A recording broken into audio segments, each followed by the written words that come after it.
Mr. Secretary, we'll get into the China situation, but we had this mixed messaging yesterday in Ukraine, something I'm vaguely familiar with, as you know, with spending 3 weeks on the floor of the United States Senate about a phone call with Zelensky and President Trump. And now we've got this mixed messaging coming out of the White House on whether Kiev is going to be sacked by the Ukrainians, by the Russians going into Ukraine. Then denials of that was happening. Now calls for a release of a transcript. I just want to get your perspective on what this means for the United States and for the rest of the world on what's going on here, because it seems like to me that we've lost a lot of our diplomatic leverage when we shut down the Keystone Pipeline. We approved the Nord Stream pipeline, took the sanctions off of that. We have opened ourselves up to having diplomacy with no power behind it. Jay, you've got it exactly right. They're scrambling now to try and establish deterrence. The administration, the Biden administration, is scrambling now to try and get deterrence, but it's the months and months and months that they dawdled. It's also the history, right? President Obama had refused to send weapons to the Ukrainians, so I think Vladimir Putin knows that whatever the administration tells them, they'll probably do a fraction of that. I saw this morning reports that they're already scaling back. They said at one point we'll disconnect them from SWIFT, and now saying, no, we're not going to do that. So they're already beginning to retrench. And so when he was on this phone call with Zelensky, I am confident. I was on that famous phone call, Jay. Right, I know you were. Trump and Zelensky. I found what was discussed that day to be consistent with our policy to push back against Russia.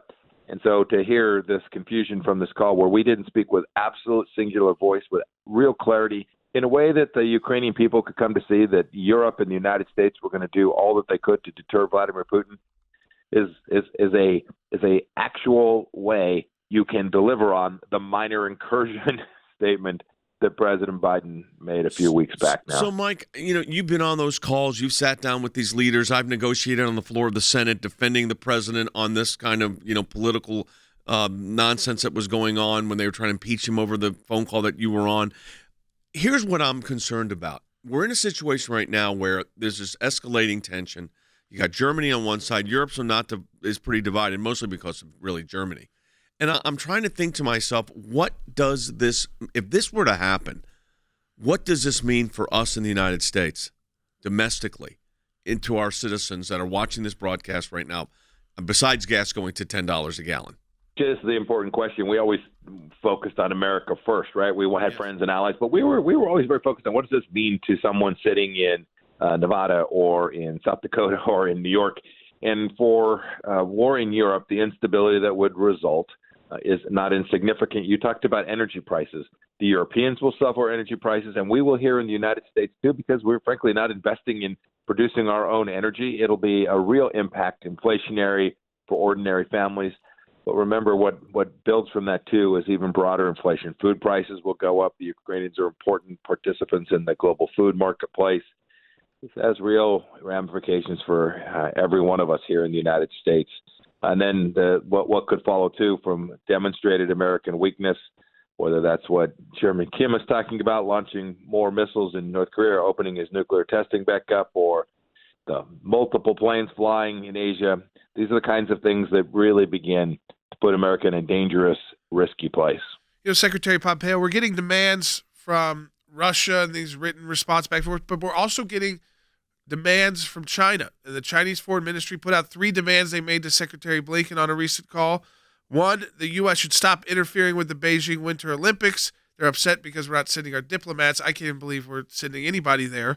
2nd, to stop playing with fire on the Taiwan issue, which I think it should be on the front burner of everybody's mind.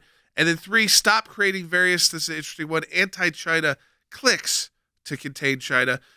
The fact that we're getting demands like this from another country, it just, to me, it's shocking how clear the demands are and how they are demands. They're not just kind of, it'd be nice if you did this. They're straight up demands. The good news is I'm convinced the American people won't let this administration live up to any of those 3 demands. We're not interfering in their Olympics. It's the genocide Olympics, for goodness sakes. They've got 1 million of their own people held in camps that look like what we remember seeing back in the 1930s.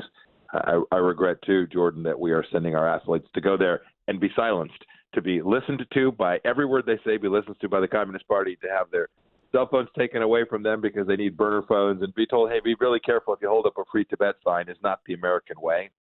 But your point more broadly is I think the Chinese believe that if they place these demands and then begin to back it up with coercive power, they can make the same kind of progress that Putin is making with respect to Ukraine. These are not disconnected ideas. These are authoritarian regimes, and they only understand diplomatic power, economic power, and the capacity to back it up with military force if that is what is required. I hope this administration will get back on its front foot and understand that American exceptionalism and America's willingness to support our friends around the world has kept people from our shores for an awfully long time. You know, the final question for you, we only got about a minute left here, Secretary Pompeo, just quickly. We now know about the F-35 crash happened a few days ago. We're not sure exactly when. In the South China Sea, there's a kind of a race to recover this. There's also a black box issue. This is highly classified information that would be contained in this kind of aircraft. How serious is this race to recover? It'd be a really bad thing for the equipment, the technology associated with that aircraft to fall into the Chinese Communist Party's hands. I hope the administration is working hard to make sure that doesn't happen. I don't know any of the details about precisely where it went down or what happened to the equipment when it did. We've got to make sure and protect that and do whatever it takes to secure all of that technology. As always, Secretary Pompeo, great to have you on the broadcast.